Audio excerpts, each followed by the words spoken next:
des sciences juridiques, économiques et sociales d'USDA. Et présentement, je suis là pour vous exposer, en tout cas vous expliquer mon plan d'action et abouti à ma réussite scolaire. Je sais que je suis un peu en retard et j'espère que vous allez comprendre. C'est lié un peu aux problèmes d'intégration, aux difficultés, bref, aux différents petits problèmes qu'on peut rencontrer dans un lieu si on est nouveau. Voilà. Avant de commencer tout propos, je tiens surtout à encourager les élèves qui n'ont pas eu la chance de réussir l'année passée.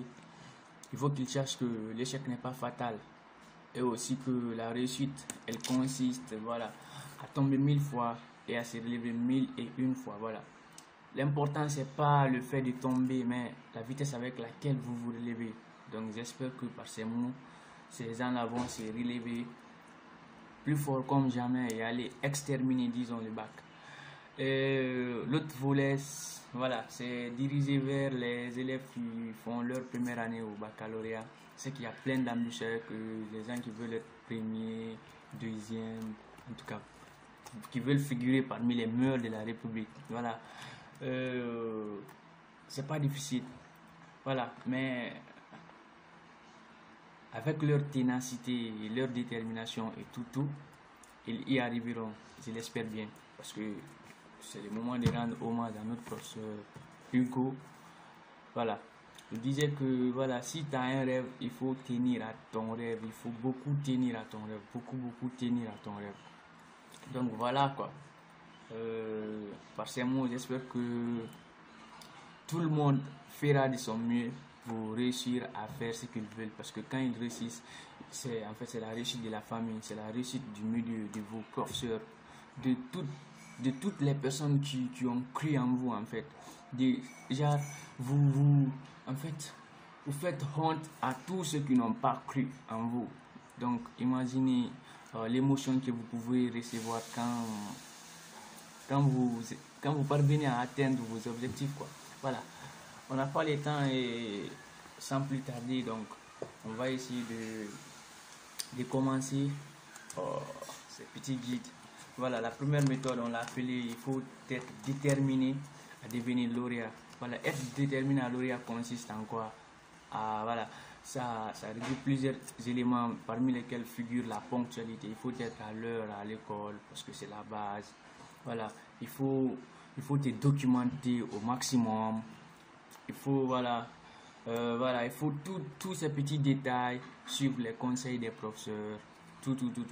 Genre, il faut être déterminé réellement à devenir, disons, lauréat ou à devenir, voilà, quelqu'un que vous vouliez être quoi dans les études. Donc, comme la place que nous savons tous, c'est voilà, être surtout lauréat. Donc, il faut être déterminé à le faire. La deuxième méthode consiste à se concentrer sur les études. Voilà, vous n'êtes pas sans savoir que le baccalauréat est le diplôme le plus, disons, reconnu après, durant ton cursus scolaire en fait. C'est le premier diplôme le plus reconnu. Partout où tu passes, c'est le diplôme qui est demandé. C'est pas en fait le BPC, l'examen. C'est juste, disons, formel. Voilà, le baccalauréat c'est l'un des diplômes, sinon le diplôme le plus respecté, le plus reconnu, voilà, au monde. Voilà, donc se concentrer sur les études consiste à quoi? Consiste à abandonner toute autre chose qui ne sont pas liées, disons, aux études, telles que, voilà, l'affaire de copinage, et, voilà, copains, copines et autres, là, voilà. Genre après le baccalauréat c'est une année seulement. Après le baccalauréat, vous avez tout le temps, vous avez toutes les possibilités, vous avez tous les moyens mis à votre disposition pour faire cette affaire quoi. Donc cette affaire ne doit pas être votre primauté quoi en fait. Parce que vous voyez, donc ça doit pas être votre préoccupation première. Voilà, donc ça consiste à l'abandonner. Disons, se concentrer sur les études, ça parle de plusieurs aspects. Est-ce que vous voyez? Voilà. Généralement, dans les options sciences, maths et sciences sociales, ce qu'on n'est pas trop sur expérimental, il y a 7 matières à faire au baccalauréat, quoi. Donc, comme dans les 7 jours de la semaine, il y a 7 jours dans la semaine, je voulais dire plutôt, vous allez essayer de diviser ces 7 jours par les 7 matières. Donc, chaque jour, vous bossez une matière. Quand il dit bosser, vous bossez intégralement et de façon spéciale, quoi, de façon hors norme. Donc, vous investissez vraiment. Vous n'avez pas à négliger aucune matière. Quand on veut être meilleur, on n'a pas à dire que telle matière n'est pas ma spécialité, telle matière n'est pas ma spécialité ou telle n'est pas tant. Vous ne devrez pas non plus dire que voilà, disons que je suis fatigué aujourd'hui ou je le ferai demain. Il n'y a pas tout ça, il n'y a rien de tout ça. Il n'y a pas ni je suis fatigué, ni je ferai demain. Ce que vous devriez faire, vous allez le faire honnêtement et disons, très impeccablement. Est-ce que vous voyez? Donc, c'est les différents éléments pour se concentrer sur les études. Est-ce que vous comprenez? Voilà. En troisième lieu, j'aimerais surtout parler de votre relation avec Dieu et avec vos parents.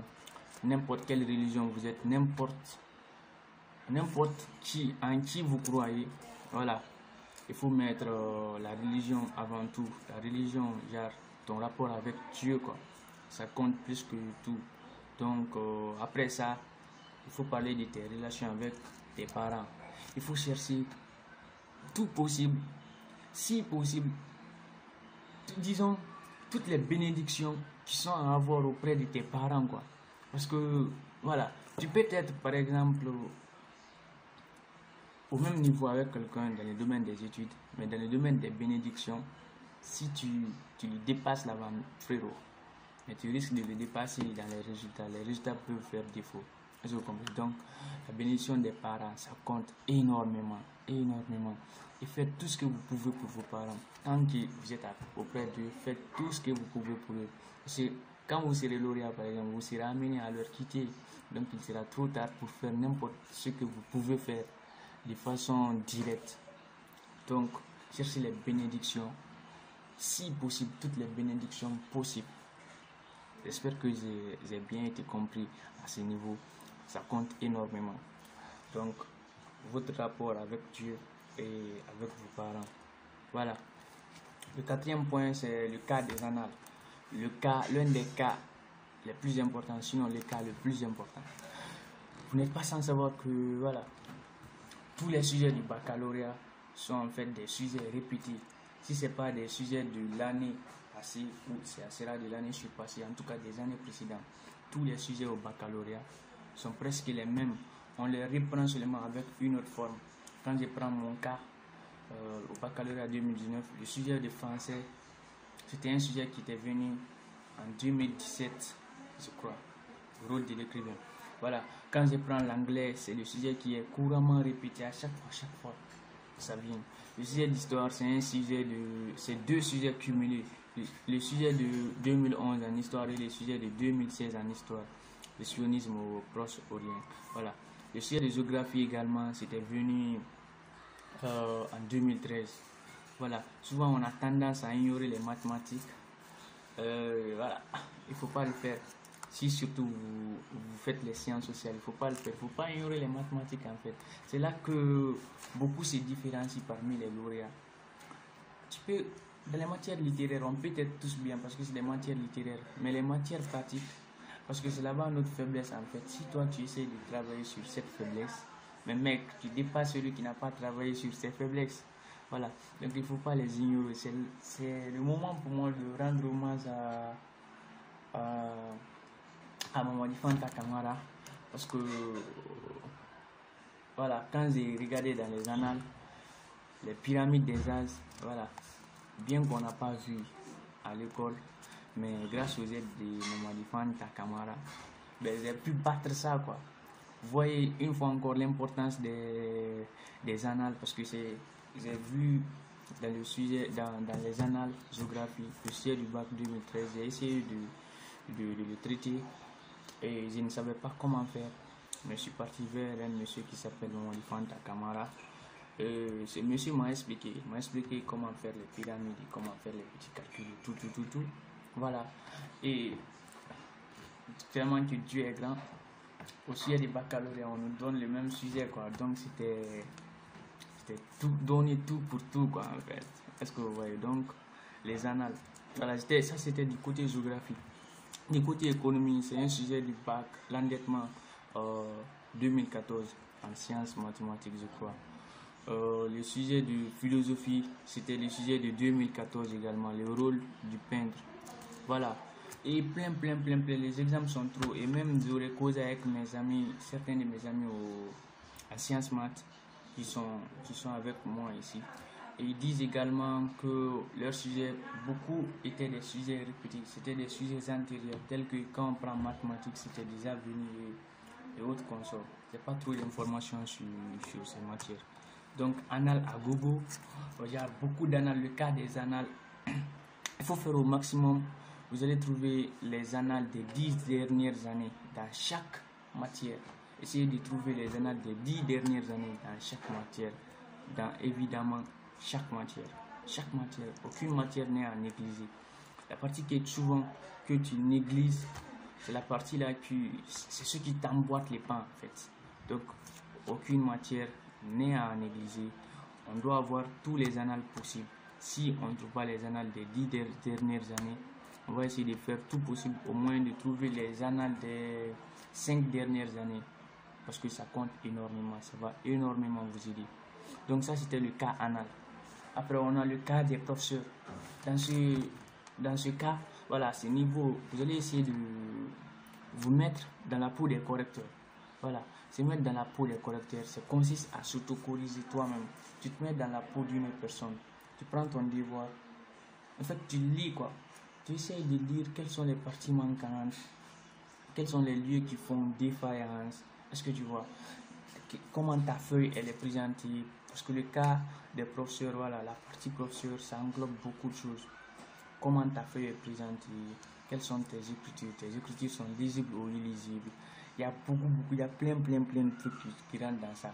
En plus, dans ça, il faut appliquer à la lettre les conseils de vos professeurs. On sait que, voilà, quand on fait des salles d'examen, les professeurs ont souvent tendance à nous conseiller à un moment donné, à chaque fois. Après quelques semaines, ils nous conseillent, ils nous donnent des conseils. Voilà, il faut suivre à la lettre ces conseils. C'est voilà, le moment pour moi de rendre hommage à mes grands professeurs tels que Mista, M. Sila Bouakar et M. Riotra qui m'a d'ailleurs beaucoup aidé et motivé. M. Djoubate, M. Gambate, voilà. Plein de monsieur Poto qui je n'oublierai pas ils sont plein. Voilà, il faut écouter leurs conseils et les appliquer à la lettre. Vous n'allez pas regretter, je vous dis mes amis. Voilà, ça s'appelait les cas des professeurs. Donc pour résumer, il faut te mettre dans la peau de ton correcteur. Voilà, t'auto-corriger, voir la présentation de ta feuille, les écritures, est-ce qu'elles sont lisiblement écrites, et voilà, beaucoup plein de choses. Moi, je vous dis, au début de l'année, j'écrivais pêle-mêle, mais depuis que le professeur nous a conseillé d'écrire très bien, comme une machine, parce qu'on avait un ami, Nimaga, qui écrivait comme une machine, disons.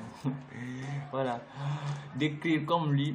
Voilà, on a aussi commencé, nous, Boeing, tel Amin, Ahmed Biliti, Koulibaly, ABC, Manju, voilà, Amadou Bori, ils sont nombreux, la liste est très longue, donc je ne pourrais pas citer tout. Donc vous allez essayer de vous mettre dans la peau de votre professeur, corriger vos écritures, corriger votre feuille, la présentation de votre feuille, comment vos réponses sont données, est-ce que vous suivez la logique, la forme et les fonds. Donc tout ça, voilà, pour récapituler, déterminer à devenir lauréat qui regroupe la ponctualité, la documentation et tout, se concentrer sur les études, laisser les choses futiles de côté et tracer un programme dessus, parce qu'après les bacs, vous avez tout ce que vous voulez faire, vous pouvez le faire quoi, en fait, c'est une sorte de liberté. Voilà, quand vous finissez les bacs, vous avez tout à faire. Donc, essayez de vous concentrer au max sur vos études. En plus, votre relation avec Dieu, c'est extrêmement important. Moi, parce que généralement, j'ai révisé à 3 heures. Avant de réviser, je laisse les cahiers de côté. Je pars, j'ai fait mes ablutions et j'ai pris. Voilà, j'ai pris Dieu d'abord avant de toucher à mes cahiers et autres consorts. Voilà. Donc, essayez de revoir votre relation avec Dieu, n'importe quelle que soit votre religion ou votre relation avec Dieu. Essayez de, voilà, essayez que ce soit tel meilleur ami, quoi. Voilà, votre relation avec Dieu. En plus, les bénédictions des parents, ça compte énormément, ça aide énormément. Parce que moi, par exemple, voilà, il y a beaucoup en Guinée où il y a beaucoup avec lesquels je suis ici ou je sais pas moi, mais qui sont surdoués, qui sont beaucoup plus que moi. Par exemple, qui sait si est-ce ma relation avec Dieu qui a fait, est-ce les bénédictions avec les parents qui a fait que voilà, je me suis surclassé au lieu que tout le monde connaît. Voilà, je sais pas. Donc, essayez d'être béni au max, essayez d'être en contact avec Dieu si possible au maximum.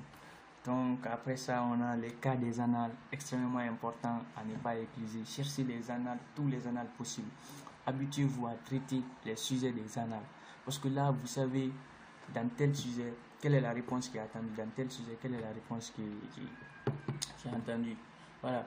Les sujets du baccalauréat, je vous dis, et vous allez voir encore, c'est quasiment les mêmes sujets qui se répètent. Seulement, la forme, la manière de poser les sujets, c'est seulement celle qui change. Sinon, c'est quasiment les mêmes. Voilà. Et de l'autre côté, on a cas des professeurs, c'est-à-dire se mettre dans la peau des professeurs. En ce qui concerne l'autocorrection, voilà, la présentation de la feuille, la forme, les écritures sont visiblement écrites, mais surtout l'application des conseils des professeurs. Voilà, mes amis, j'espère que ça vous aura plu et que voilà, vous allez surtout les appliquer d'ailleurs à la lettre. Et je vous souhaite bonne chance. Grand est-il le plaisir pour moi de vous partager ces petits secrets et je reste à l'écoute surtout en cas de besoin ou autre chose. Bonne suite à vous. Au revoir et bonne chance.